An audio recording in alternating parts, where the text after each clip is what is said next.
Hello students, welcome to Swami Vivekanand Institute. My name is Shaheen and in this lecture video we are going to discuss some MCQ of financial management, that is business finance की ये unit है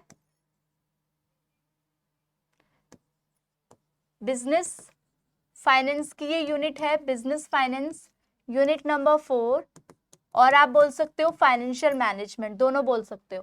सो इसके basis पे last lecture में हम लोगों ने discuss किए थे 10 MCQ जो कि PYQ थे, ठीक है, 2022 के बेसिस पे। और इसी तरीके से ये 2021 के MCQ हैं और इसको डिस्कस करेंगे वन बाय वन और कैसे इनके कॉन्सेप्ट्स को भी डिस्कस करेंगे ये आपके साथ। नाउ क्वेश्चन नंबर 1 को जल्दी से रीड कर लो आप लोग, क्या बोल रहा है क्वेश्चन नंबर 1।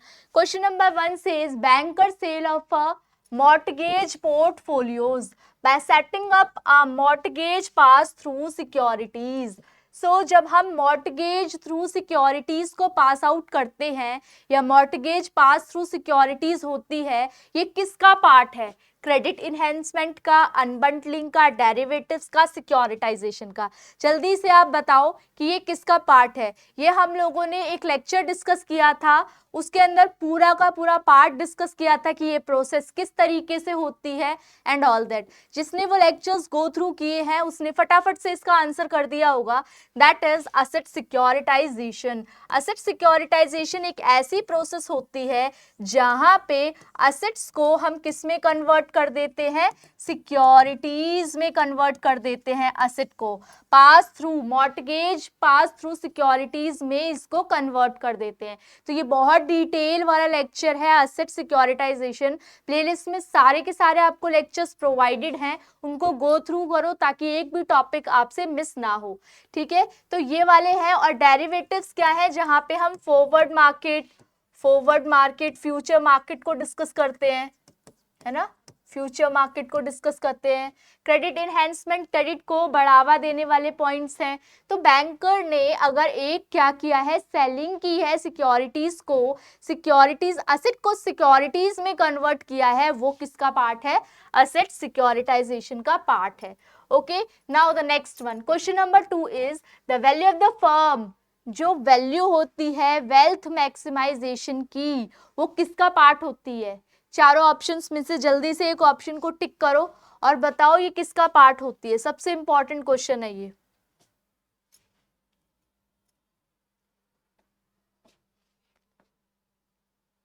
जो वैल्यू होती है फर्म की वेल्थ मैक्सिमाइजेशन में, वो मेन मकसद उसका क्या होता है? Present value of all expected future profits, मतलब फ्यूचर के प्रॉफिट्स को आज की डेट में कैलकुलेट करना, ये होता है इसका मेन मकसद। जबकि present value of expected future cash flow से फ्यूचर में कैश फ्लो कितना है उससे लेना देना होता है, या फ्यूचर में बेनिफिट्स कितने वाले होते हैं उससे। तो फ्यूचर में बेनिफिट्स की बात करते हैं हम, यहाँ पे फ्यूचर के प्रॉफिट्स की बात करते हैं। Okay, so question number 2 is this. Now question number third जल्दी से पढ़ो, क्या है question number 3?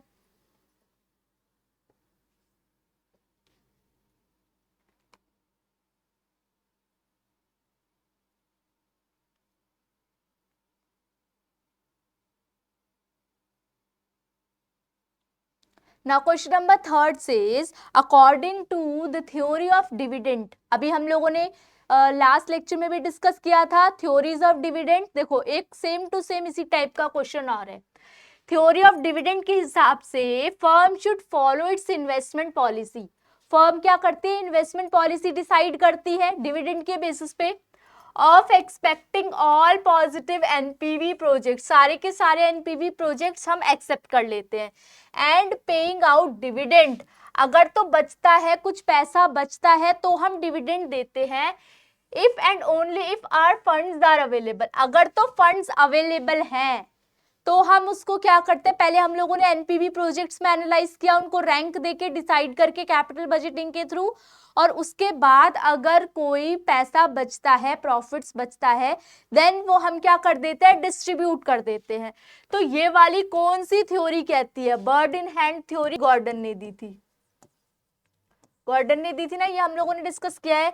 Investor rationality theory कौन सी है, जिसमें इन्वेस्टर ये कहता है कि जहां पे उसको बेटर अपॉर्चुनिटीज दिखेगी वहां पे वो इन्वेस्टमेंट कर लेगा, ठीक है। 100% रिटेंशन थ्योरी क्या कहती है कि सारा का सारा पैसा 100% रिटेन कर लिया जाएगा फर्म में, दैट इज रिटेन्ड अर्निंग। हम लोगों ने पढ़े थे ना दो कॉन्सेप्ट, एक तो रिटेंशन रेशियो होती है और एक होती है पे आउट रेशियो, ठीक है। एक रिटेंशन रेशियो होती है और एक पे आउट रेशियो होती है। 100% रिटेंशन रेशियो का मतलब है जितना भी प्रॉफिट्स आपकी फर्म को मिला वो सारा का सारा पैसा आपने अपने पास रख लिया और कोई भी पैसा वेस्ट नहीं किया, मतलब डिस्ट्रीब्यूट नहीं किया, वेस्ट नहीं, डिस्ट्रीब्यूट नहीं किया।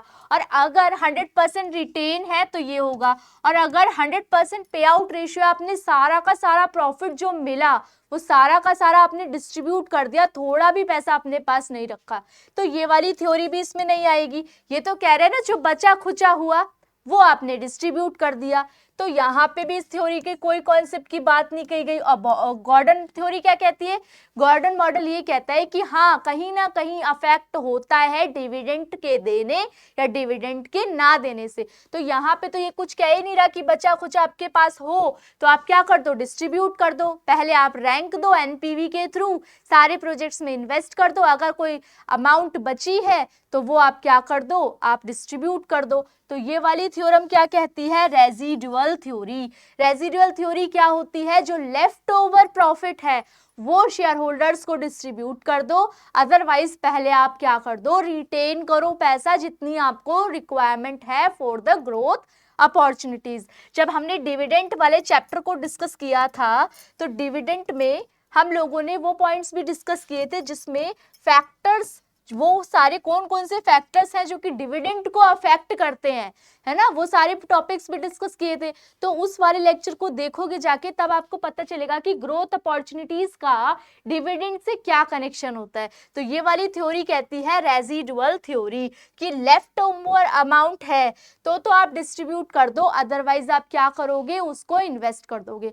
लास्ट लेक्चर में भी आप क्या करोगे, लास्ट लेक्चर में भी हम लोगों ने वर्किंग कैपिटल के टॉपिक को डिस्कस किया था। वर्किंग कैपिटल क्या होता है, उसके अप्रोचेस क्या होते हैं, वर्किंग कैपिटल कितनी टाइप्स की होती हैं, वर्किंग कैपिटल का फॉर्मूला क्या होता है, ठीक है। तो अब ये वाला क्वेश्चन भी किसके ऊपर बेस्ड है, वर्किंग कैपिटल के ऊपर ही बेस्ड है। Now which of the following rule stands true, इसमें से कौन सा ट्रू होगा जब आप शेड्यूल बनाओगे वर्किंग कैपिटल का।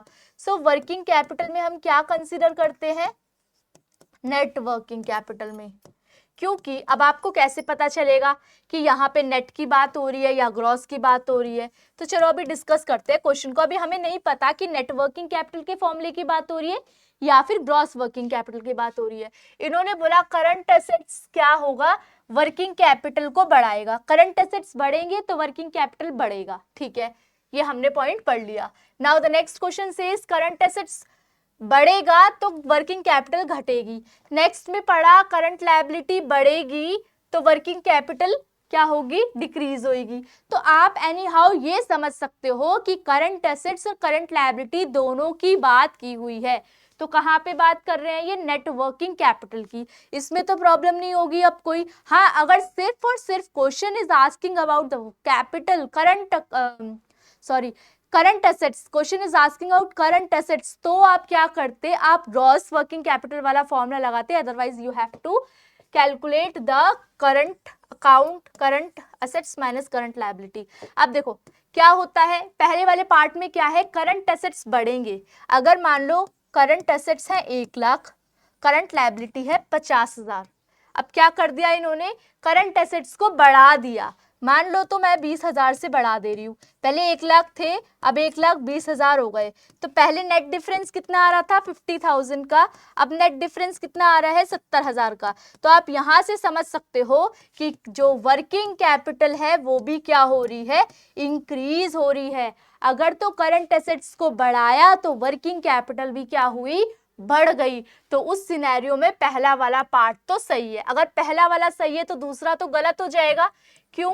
क्योंकि अगर करंट एसेट्स के बढ़ने पे वर्किंग कैपिटल बढ़ रही है तो सेकंड ऑप्शन क्या रहा है, करंट एसेट्स के बढ़ने से वर्किंग कैपिटल घट रही है। घट कहाँ से रही है, ये तो 50 से 70 हो गई ना, बढ़ रही है, तो ये वाला ऑप्शन क्या हो जाएगा, एलिमिनेट हो जाएगा। नाउ सी वाला पार्ट क्या कह रहा है, करंट लायबिलिटीज के बढ़ने से, करंट लायबिलिटीज बढ़ी तो क्या हो रहा है, वर्किंग कैपिटल घटेगी। अब देखो चलो एक और सिनेरियो में बात करते हैं, क्या बात करते हैं, ये वर्किंग कैपिटल है, current assets 1 lakh minus current liability 50,000, ये पहले वाला ही क्वेश्चन है। कितना आ रहा था इसका नेट डिफरेंस, 50,000 का आ रहा था। अब क्या किया मैंने, करंट लायबिलिटी को बढ़ाया, इंक्रीज किया, तो करंट एसेट सेम रख रही हूँ, देखना करंट लायबिलिटीज को बढ़ा दे रही हूँ, 50 से 70 हुआ। अब नेट डिफरेंस कितना हो गया, 30, तो 50, पहले वर्किंग कैपिटल 50,000 था, now the working capital is 30,000। तो करंट लायबिलिटीज के बढ़ने से वर्किंग कैपिटल बढ़ती नहीं है, वर्किंग कैपिटल घटती है। तो उस केस में सी ऑप्शन करेक्ट हो जाएगा और ए और सी वाला मेरा क्या हो जाएगा, ऑप्शन टिक हो जाएगा। तो एक एग्जाम्पल के थ्रू भी मैंने आपको बता दिया कि कैसे करंट एसेट्स के बढ़ने या करंट एसेट्स के घटने की वजह से करंट एसेट्स इंक्रीज हो या करंट एसेट्स डिक्रीज हो तो आपका नेट इफेक्ट क्या होता है। Okay, now the next question, question number 5। Question number 5 जल्दी से पढ़ो और कमेंट सेक्शन में मेंशन करो कि इसका आंसर क्या होगा। विद इन 30 सेकेंड्स है आपके पास। अब बोलोगे 30 सेकेंड्स में तो मैम क्वेश्चन भी नहीं पढ़ा जाएगा, स्पीड बढ़ानी पड़ेगी क्योंकि आरसी आते हैं आपके, इसमें भी अनसीन पैसेजेस आते हैं ना, उनकी रीडिंग बहुत टाइम कंज्यूमिंग होती है, तो that is why you have to increase your speed in reading. ठीक है, रीडिंग की स्पीड बढ़ानी पड़ेगी। तो कुछ बच्चों ने तो कैलकुलेट भी कर लिया होगा और सॉल्व भी कर दिया होगा, किस तरीके से, कैलकुलेट नहीं सॉल्व कर दिया होगा ये क्वेश्चन। तो क्या कह रहा है question number 5, which of the following forms may not result in credit risk, credit risk से किसको फर्क नहीं पड़ता। अभी हम लोगों ने टाइप्स ऑफ रिस्क पढ़े हैं, जरा जाके इसको गो थ्रू करना कि रिस्क और रिटर्न क्या होता है, रिस्क रिटर्न ट्रेड ऑफ क्या होता है और आपके रिस्क कितने टाइप से होते हैं। सो इन्होंने बोला प्रिंसिपल और इंटरेस्ट अमाउंट अगर मैं नहीं पे करती डायरेक्ट लैंडिंग पे, पैसा दे रही हूँ, पैसा ले रही हूँ, बोरो कर रही हूँ, पैसा ले रही हूँ और उसके ऊपर मुझे इंटरेस्ट पे करना पड़ेगा, तो मैंने अगर प्रिंसिपल पे नहीं किया और उसका इंटरेस्ट पे नहीं किया तो क्या होगा, क्रेडिट रिस्क इफेक्ट नहीं होगा, बिल्कुल इफेक्ट होगा। तो ये वाला ऑप्शन तो गलत होगा, क्योंकि जो बोरोइंग होती है आपकी, बोरोइंग या लेंडिंग होती है, that is typically related to credit, तो वो तो क्रेडिट से रिलेटेड ही है ना, तो जो क्रेडिट से रिलेटेड है तो वो क्रेडिट रिस्क में क्यों अफेक्ट नहीं डालेगी। Now the next one, in case of guarantees और लेटर ऑफ क्रेडिट, ये तो वर्ड ही क्रेडिट का है कि अगर आप गारंटी ले रहे हो या लेटर ऑफ क्रेडिट कर रहे हो, letter of credit is a surety कि हाँ भाई आप नहीं दोगे पैसा तो हम देंगे, ये कौन करता है, बैंक्स करते हैं, ठीक है, बैंक्स वगैरह करते हैं। So funds may not be forthcoming from the constituent upon crystallisation of the liability, तो भाई ये तो अफेक्ट डालेगी ना क्रेडिट रिस्क पे, क्योंकि ये तो बेसिकली क्या कह रहा है, गारंटी मैं लूंगा, कोई और पैसा नहीं दे रहा तो कौन देगा पैसा, मैं दूंगी, तो फिर उस केस में ये क्या हो जाएगा, ये क्रेडिट रिस्क से रिलेटेड है, तो ये भी ऑप्शन गलत हो जाएगा। Now the third one, funds securities settlement may not be affected in case of securities trading business, funds securities की अगर मैं सेटलमेंट करती हूँ तो उससे कोई इफेक्ट नहीं पड़ रहा। अच्छा, क्यों इफेक्ट नहीं पड़ता, क्या आप सिक्योरिटीज को परचेज कर रहे हो, सिक्योरिटीज को सेल कर रहे हो, तो कहीं ना कहीं आप क्रेडिट में भी करते हो, तो उस केस में फंड सिक्योरिटीज अफेक्ट नहीं डालती, में अफेक्टेड होता, इफेक्टेड होता, तो ये आंसर क्या होता, सही होता। Now the last one, provide information for determining adequacy of loan loss provision, ये कह रहे हैं अगर मुझे लोन में लॉस हो रहा है ना तो मैं उसकी इंफॉर्मेशन बैंक को दूंगी, वो इंफॉर्मेशन बैंक को दूंगी। अगर मुझे कोई भी नुकसान हो रहा है तो मैं ये इन्फॉर्मेशन बैंक को दूंगी। तो अगर कोई इन्फॉर्मेशन मैं बैंक को दे रही हूँ तो इससे रिस्क कैसे हो सकता है, आप खुद सोचो। कोई इन्फॉर्मेशन आप मुझे दे रहे हो या ये इन्फॉर्मेशन मेरे पास है मैं आपको दे रही हूँ, तो इससे रिस्क कहाँ से हो गया। तो ये वाला जो पॉइंट है डी पार्ट, वो एक पॉजिटिव सिनेरियो में डिनोट कर रहा है और बाकी सारे नेगेटिव सिनेरियो में डिनोट कर रहे हैं। तो क्या बोल रखा है, मैं नॉट रिजल्ट, तो इससे तो क्रेडिट रिस्क का कोई लेना देना नहीं है। तो इसीलिए ऑप्शन 4 जो हो जाएगा वो हो जाएगा आपका correct answer. Now next one, question number 6, capital budgeting पढ़ा था आप लोगों ने। आजकल का ट्रेंड इस तरीके से सेट हो रखा है, सेट ऑफ पैटर्न, कि आप चाहे कैपिटल स्ट्रक्चर पढ़ो, कैपिटल बजटिंग पढ़ो, कोई भी टॉपिक उठाओ, उसके स्टेप्स को जरूर एग्जाम में फ्रेम करके जाना, एक बार एनालाइज कर लेना, क्योंकि जो स्टेप्स हैं वो डायरेक्ट फॉरवर्ड क्वेश्चन बन के आते हैं। जैसे कि ये वाला क्वेश्चन आप देख सकते हो, arrange the following item stages of capital budgeting in correct sequence. तो सबसे पहले आप क्या करोगे, आइडेंटिफाई करोगे, एनालाइज करोगे, असेंबल करोगे, क्या डिसीजन मेकिंग लोगे या इम्प्लीमेंटेशन करोगे या कैपिटल बजट प्रिपेयर करोगे, क्या करोगे। जल्दी से चारों ऑप्शन में से एक ऑप्शन को जल्दी से 30 सेकेंड्स के अंदर बताओ।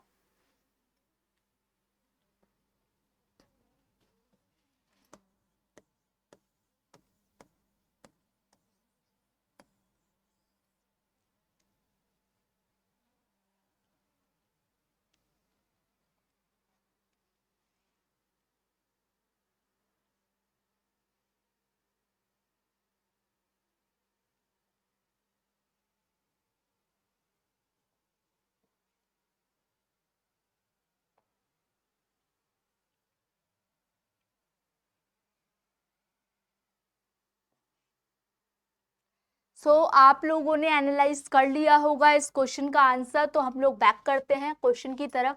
इन्होंने बोला है सबसे पहले आइडेंटिफाई करूंगी इन्वेस्टमेंट की अपॉर्चुनिटीज को, अच्छा, फिर असेंबल करूंगी प्रपोजल को, डिसीजन मेकिंग तो सबसे लास्ट में होगी ना, डिसीजन मेकिंग या इम्प्लीमेंटेशन, सॉरी, डिसीजन मेकिंग के बाद होगी इम्प्लीमेंटेशन। आप क्या कर रहे हो, आप कोई निर्णय ले रहे हो, उसके बाद ही तो आप कोई डिसीजन ले रहे हो, उसके बाद उस डिसीजन को इम्प्लीमेंट कर रहे हो कहीं पे। तो ये तो हो गया लास्ट वाला, ये लास्ट हो जाएगा और लास्ट से प्रीवियस ये हो जाएगा। मतलब ऐसा होना चाहिए डी से पहले सी। अब डी से पहले सी कौन से ऑप्शन में है, ये वाला है। फिर देखते हैं आगे क्या बोल रखा है, प्रिपरेशन ऑफ कैपिटल बजटिंग। यहाँ से पूरा सॉल्व नहीं हुआ अभी, फिर भी हम एक बार देखेंगे, ठीक है। एक बार हमने ये एनालाइज कर लिया, उसके बाद प्रिपरेशन करेंगे कैपिटल बजटिंग की एंड एप्रोप्रिएशन। चलो एक बार से स्टार्टिंग से देखते हैं। सबसे पहले आप आइडेंटिफाई करोगे चीज को, असेंबल करोगे या डिसीजन लोगे या इम्प्लीमेंट करोगे। इम्प्लीमेंटेशन तो लास्ट में ही आएगा, ये वाले तो कोई डाउट नहीं है। Implementation D, D and D, तो ये वाला तो ऑप्शन एलिमिनेट हो जाएगा, क्योंकि यहाँ पे स्टार्टिंग में ही आप डिसीजन थोड़ी ले लोगे। ये ऑप्शन कह रहा है स्टार्टिंग में क्या आ रहा है, सी, डिसीजन मेकिंग स्टार्टिंग में तो आ नहीं सकता। स्टार्टिंग में या तो ये हो सकता है ई वाला ऑप्शन, आप प्रिपेयर कर रहे हो बजट को, या तो हो सकता है आप पोटेंशियल इन्वेस्टमेंट अपॉर्चुनिटी, तो ज्यादा बेटर कौन सा है, आप ढूंढ रहे हो, अलग अलग अलग अलग अपॉर्चुनिटीज को ढूंढ रहे हो, तो सबसे पहले ऑप्शन ए होगा। उसके बाद ढूंढने के बाद आपने क्या किया, उनको असेंबल किया, अलग अलग इन्वेस्टमेंट प्रपोजल को। इन्वेस्टमेंट करने के बाद, असेंबल करने के बाद क्या कर दिया, उसके बाद आपने डिसीजन लिया कि हाँ मुझे कौन से डिसीजंस को ऑप्ट करना है, और उसके बाद कैपिटल बजट बनाया। उसके बाद देखा कि हाँ मुझे इतने पैसों की रिक्वायरमेंट है और इतना मेरा बजट है। क्या डिफरेंस तो नहीं आ रहा कि मैंने प्रोजेक्ट की जो आपकी कैपिटल बजटिंग सोची थी, आप क्या कर रहे हो, उसकी प्रिपरेशन कर रहे हो। बजट तो बाद में ही बनता है ना, आप प्रिपरेशन बजट तो तभी बनाओगे जब आपके पास पूरा प्लान होगा, प्लान के बेसिस पे तो आप बजट बना रहे हो। तो ये क्या है, आपकी प्लानिंग। देन आपने क्या किया, प्रिपेयर किया और फिर इम्प्लीमेंट कर दिया, और क्या कर दिया, परफॉर्मेंस। तो ए बी सी ED आपका करेक्ट हो जाएगा। क्यों? क्योंकि हाँ, एक बार को आप ये सोच सकते हो, जिसमें हमने फर्स्ट वाला ऑप्शन को टिक किया था, उसमें आप ये सोच सकते हो कि इम्प्लीमेंटेशन बाद में आएगा, उससे पहले डिसीजन मेकिंग आएगा, लेकिन एनी हाउ असेंबली पहले नहीं आ सकता। या तो आइडेंटिफिकेशन वाला प्रोसेस होता या प्रिपरेशन वाला होता, तो आइडेंटिफिकेशन वाला सबसे ज्यादा इंपॉर्टेंट हो जाता है इस सिनेरियो में। ओके, तो किस तरीके से एग्जाम में क्वेश्चन को अटेम्प्ट करना है ये भी आप कहीं ना कहीं सोच सकते हो। Now question number 7 says financial crisis takes the form of. जो फाइनेंशियल क्राइसिस होती है ये किसका पार्ट होती है? करेंसी क्राइसिस का। तो देखो फाइनेंशियल क्राइसिस है, क्यों होगी? करेंसी क्राइसिस की वजह से करेंसी फ्लक्चुएट करती है, घटती है, बढ़ती है, depreciation appreciation. Now banking crisis की वजह से। सिस्टमैटिक फाइनेंशियल क्राइसिस तो गलत हो जाएगा। सिस्टमैटिक फाइनेंशियल क्राइसिस मतलब एक सेट ऑफ पैटर्न में चला हुआ आ रहा है, तो वो तो गलत है। डेट क्राइसिस की वजह से भी हो सकती है। तो कौन कौन सा ऑप्शन टिक होगा इसके अंदर? A, B and D। A, B, इसमें तो ऑप्शन ही नहीं है, रुको।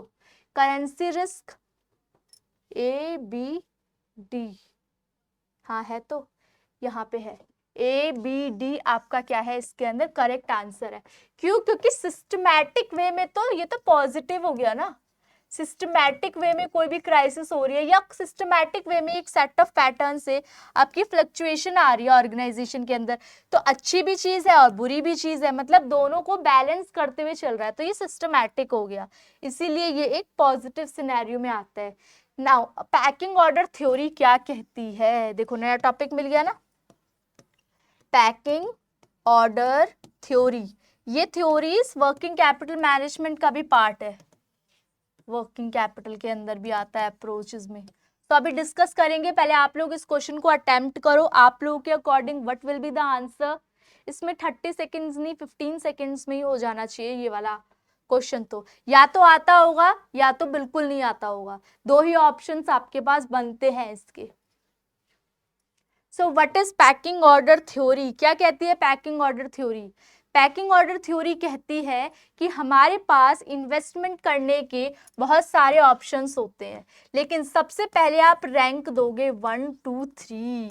सबसे पहले अगर आपके पास खुद का पैसा है, इंटरनल फाइनेंसिंग, तो आप अपनी इंटरनल फाइनेंसिंग से ही पैसा को रेज करो, पहला ऑप्शन। सेकंड क्या कहता है? अगर तो आपके पास इंटरनल फाइनेंसिंग से अब पैसा बचा नहीं है, तो आप क्या रेज करो? डेट रेज करो। उसके बाद भी अगर आपको फाइनेंस की जरूरत है, then you have to proceed for the equity, तब आप इक्विटी को रेज करो। ऐसा नहीं है स्टार्टिंग में इक्विटी रेज करो।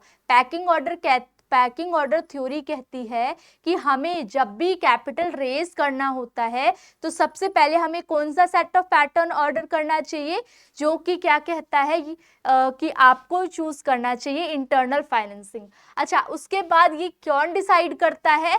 ये मैनेजर और इन्वेस्टर्स डिसाइड करते हैं, जो फ्लक्चुएशंस होती है असिमेट्रिक के बेसिस पे। नाउ अलग अलग इंफॉर्मेशन के बेसिस पे वो ये सब कैलकुलेट करते हैं। तो इसका ऑप्शन क्या है? अब तो आपको पता चल चुका होगा कि असिमेट्रिक इंफॉर्मेशन बिटवीन, एक इंफॉर्मेशन है असिमेट्रिक इंफॉर्मेशन है जो कि किसके बीच में है? मैनेजर्स और इन्वेस्टर्स के बीच में है। तो ये कौन थ्योरी बताती है? पैकिंग ऑर्डर थ्योरी आपकी इसको डिस्कस करती है।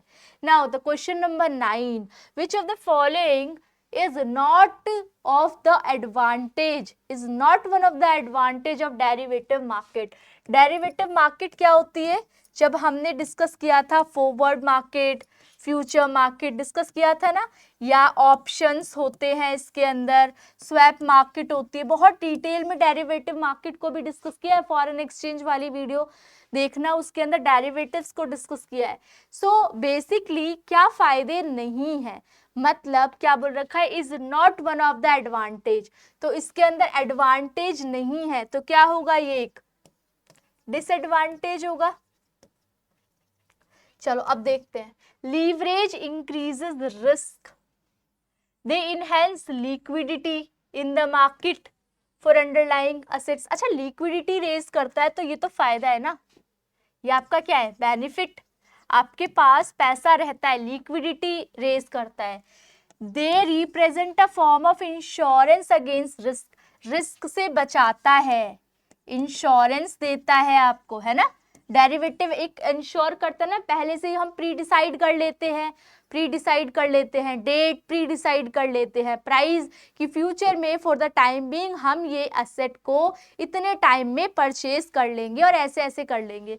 तो ये क्या होता है आपका, इंश्योरेंस से बचा रहे हैं। They reduce price volatility, price volatility का मतलब है प्राइस में फ्लक्चुएशन को आने से, क्योंकि जब हम फॉरवर्ड मार्केट और फ्यूचर मार्केट पढ़ते हैं तो हम लोग पहले से ही प्री डिसाइड कर लेते हैं कि भाई पूरे through out the time period कितना भी प्राइस रहे आप हमें इतने ही प्राइस पे दोगे।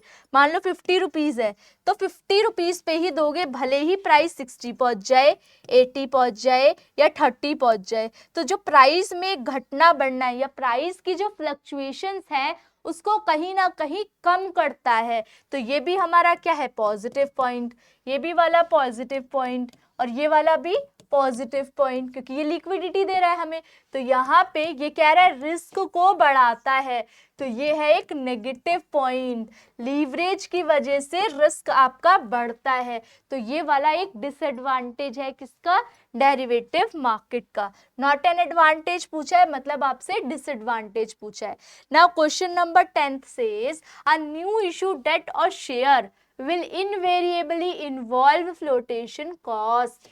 जब आप न्यू इशू करते हो डेट या शेयर्स जिसके अंदर आप कोई शेयर्स वगैरह परचेज कर रहे हो, तो कॉस्ट ऑफ कैपिटल में हम लोगों ने ब्रोकरेज, फ्लोटेशन कॉस्ट वगैरह पढ़ा था। तो ये क्या है, एक तरीके से और एक्स्ट्रा खर्चे हैं शेयर के। तो इन्होंने बोल रखा है कि जब आप नए डेट को लेते हो या नए शेयर्स को लेते हो तो कुछ फ्लोटेशन कॉस्ट होती है उसके अंदर इन्वॉल्व, कुछ फीस ली जाती है। ये फीस कैसे कैसे ले सकते हैं, तो क्या वो लीगल फीस हो सकती है, बिल्कुल करेक्ट। क्या वो एडमिनिस्ट्रेटिव खर्चे हो सकते हैं, हाँ हो सकते हैं। क्या वो ब्रोकरेज के खर्चे हो सकते हैं, तो ये तो आप लोगों ने पढ़ा ही है। Cost of retained earning is equals to cost of equity 1 minus brokerage 1 minus tax. तो ये क्या है आपका खर्चा ही तो है, ब्रोकरेज। और जब हम नेट प्रोसीड भी कैलकुलेट करते हैं तो नेट प्रोसीड भी क्या होती है, पार वैल्यू या प्रीमियम वैल्यू या आपका डिस्काउंट वैल्यू, इसके अंदर लेस करते हैं हम फ्लोटेशन कॉस्ट। और ये फ्लोटेशन कॉस्ट कौन कौन सी हो सकती है, ब्रोकरेज भी हो सकती है ना, इस टाइप से। फिर उसके बाद क्या वो अंडर राइटिंग फीस हो सकती है, हाँ वो अंडर राइटिंग फीस भी हो सकती है, कमीशन वगैरह भी हो सकती है। लेकिन क्या वो रिस्क से बचा हुआ कोई प्रीमियम होगी, रिस्क को इंश्योर करता हुआ होगी, नहीं। वो कम क्यों होगी, इंश्योरेंस क्या होगी, वो तो ज्यादा वैल्यू होगी ना। तो रिस्क प्रीमियम इसका पार्ट नहीं है, risk premium is not the part, E नहीं आएगा यहाँ पे और यहाँ पे। अब देखो क्या इसके अंदर सिर्फ ए और सी आएंगे, नहीं, इसमें ये भी आएंगे, बी भी आएगा, सी भी आएगा, डी भी आएगा। तो करेक्ट आंसर कौन सा होगा आपका, third, A B C D. क्योंकि जब हम असेट को नए जो शेयर्स या डिबेंचर है उनको इशू करते हैं तो काफ़ी सारे खर्चे उसमें इन्वॉल्व होते हैं, जिसमें लीगल फीस, एडमिनिस्ट्रेटिव फीस, या आप बोल सकते हो अंडर राइटिंग कमीशन वगैरह या ब्रोकरेज, है ना। ये सारे के सारे खर्चे क्या होते हैं, इंक्लूड होते हैं। Now, the next one, question number 11 is a percentage discount rate used in capital investment appraisal which brings the cost of project and its future cash inflow equally। ये वाला तो इजीली आप कैलकुलेट कर सकते हो कि कैपिटल बजटिंग के अंदर जब हम लोगों ने मेथड्स ऑफ कैपिटल बजटिंग को डिस्कस किया था तो हम लोगों ने सारे के सारे पॉइंट्स को देखा था कि एनपीवी में क्या क्या कैलकुलेट करते हैं, आईआरआर में कैसे कैलकुलेट करते हैं। इवन ये भी देखा था कि कौन सी वैल्यू होने पर उसको एक्सेप्ट कर सकते हैं और कौन सी वैल्यू नहीं होने पे उसको रिजेक्ट किया जा सकता है।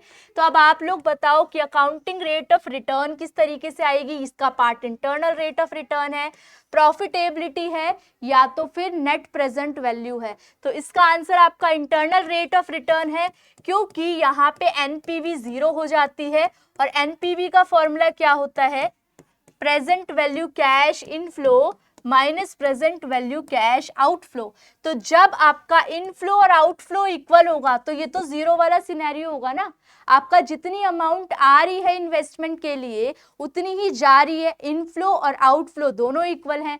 तो ये हम लोगों ने सीखा था, ये किस केस में होता है जब एनपीवी जीरो होता है, तो ये होता है इंटरनल रेट ऑफ रिटर्न वाले कॉन्सेप्ट में। Now the next one, internal rate of return वाला टॉपिक हो गया। क्वेश्चन नंबर 12, क्वेश्चन नंबर 12 किससे रिलेटेड है, इन्होंने बोलना है कि कौन सा जो पॉइंट है इसमें से फॉल्स है। जल्दी से एक ऑप्शन को टिक करो और बताओ कौन सा इसमें से ऑप्शन होगा।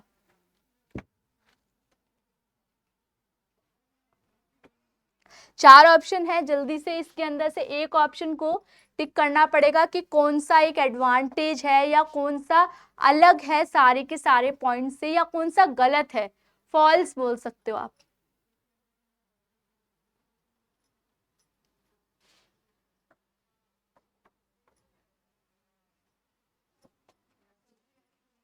क्वेश्चन नंबर 12 सेज कि which one of the following statement is false, इसमें कौन सा फॉल्स है।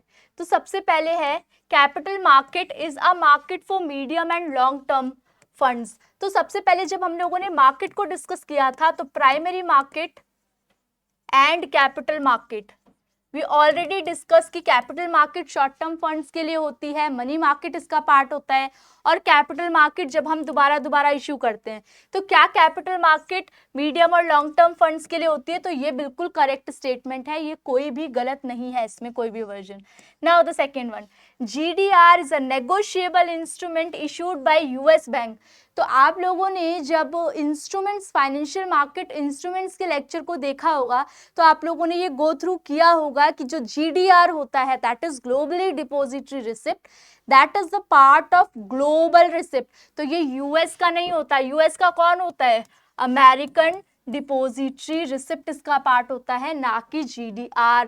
GDR किसका पार्ट होता है, ग्लोबली ये कनेक्ट हो सकता है, एक्सेप्ट एक केस में, सिर्फ कौन से केस में, अमेरिका वाले केस में। नाउ थर्ड वन इज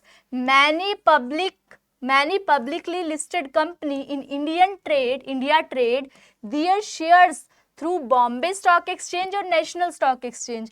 बहुत सारी ऐसी कंपनी है जो कि लिस्टेड फॉर्मेट में है, जो कि बॉम्बे स्टॉक एक्सचेंज और नेशनल स्टॉक एक्सचेंज का पार्ट है।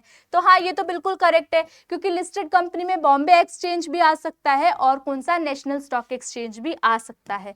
Now the fourth point, securities that are listed on various stock exchange are eligible for being traded there are called listed securities. तो ऐसी बहुत सारी सिक्योरिटीज हैं जो अपने आप को इशू करती हैं अलग अलग सिक्योरिटीज में, ठीक है, सिक्योरिटीज जो कि लिस्टेड होती हैं अलग अलग जगह पे वेरियस स्टॉक एक्सचेंज में, वो एलिजिबल है कहीं पे भी ट्रेड होने के लिए। हाँ, तो वो लिस्टेड सिक्योरिटीज होती है।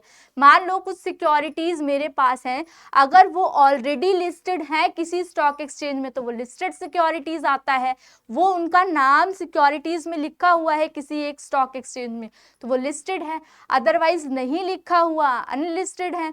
तो इस तरीके से आप लिस्टेड और इनलिस्टेड को क्या कर सकते हो, कवर अप कर सकते हो। इस लेक्चर वीडियो में हम लोगों ने कितने पॉइंट्स को कवर किया है, question number 12।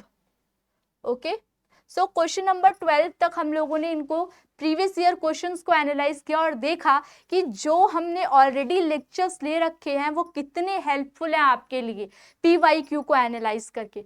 So financial management के सारे एस्पेक्ट्स को डिस्कस कर लिया है, उसके MCQ को भी डिस्कस किया है। अब कोई भी आप लोगों को डाउट रहता है इस चैप्टर से रिलेटेड, इस टॉपिक से रिलेटेड, तो आप लोग कमेंट सेक्शन में मेंशन कर सकते हो, आपको उसका रिवर्ट मिल जाएगा। और आप लोगों से नेक्स्ट लेक्चर वीडियो में मिलते हैं। Thank you for watching.